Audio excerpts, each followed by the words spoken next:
So ngayon, dadaan ako dito sa looban na palengke and gagamitin ko tong bisikleta na to. And wala pa yung may-ari nitong bisikleta na to. Ayan. Shout out sa iyo. ZOZZY. Shout out. Ayan. And sana ibenta niya ang bisikleta kasi ayoko nang bitawan yung bisikleta na to eh. Ewan ko sa may-ari, hindi pa bumabalik. Kung babalik siya, biling ko na lang tong bisikleta niya kasi lagi ko ginagamit and napamahal na yung bisikleta sa akin. Wala yung may-ari, siguro mura lang niya ibenta to sa akin kasi kinakalawang na eh. So ito yung view dito sa may Novaliches Bayan, palengke. So papasok ako dito sa may looban. So ayan, dala ko ang bisikleta. So ito yung palengke dito.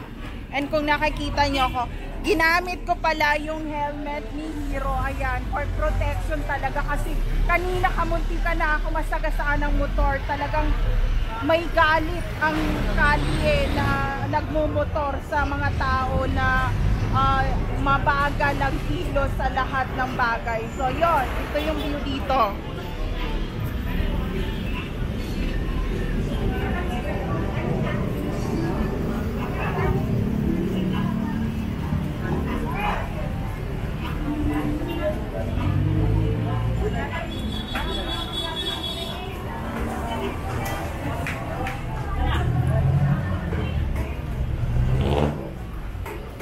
May mga isda dito sa looban.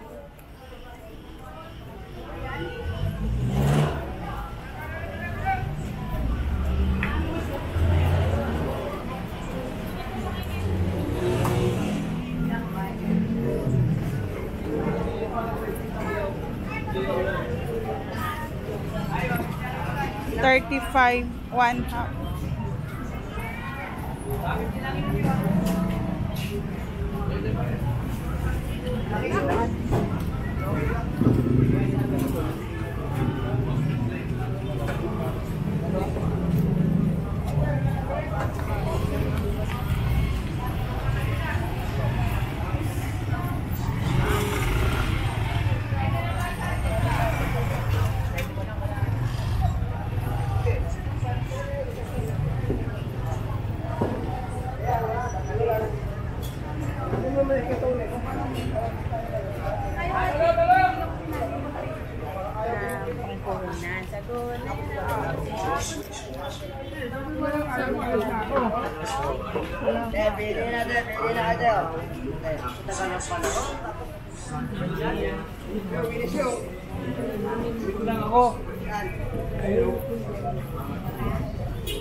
Ayan, maraming mga binibenta dito. Ayan.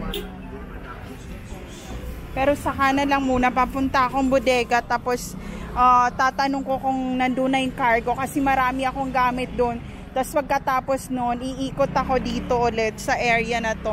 Dito to sa may looban, dito sa Novaliches Bayan, palengke. Ayan. Parang palengke lang to sa Cotabato City ah. Grabe, nung elementary pa ako, tinry namin na magtinda ng kung ano-ano sa palengke. And ang problema, ang kalaban namin, yung mga pulis talaga. Dahil kahit sinabi namin, hindi kami kasama doon sa mga batang, kumbaga, nagsisindikato dito sa may palengke, ganyan-ganyan. And then sabi ko, nagtitinda lang kami ng vendor dito, ganyan-ganyan. Sabi niya hindi. Tapos nung sinundan namin, hindi pala siya totoong pulis, nagpa-prank ang punyeta. Hindi pala, gusto lang mag-prank talaga sa mga tao. And parang nagalit ako. And nung nagalit ako, sinundan niya ako hanggang doon sa ilog. And sabi ng lola ko, wag nang bumalik ng city kasi nga yung paninda ko yung nauubos agad eh. So nagagalit yung mga kasama ko. Ba't ako lang ang mabilis maubos ang nilala ko compare sa kanila. So ayun, may mga police dito. So off na ang camera. There's no safe place to all targeted individual out there. Take care always, everyone.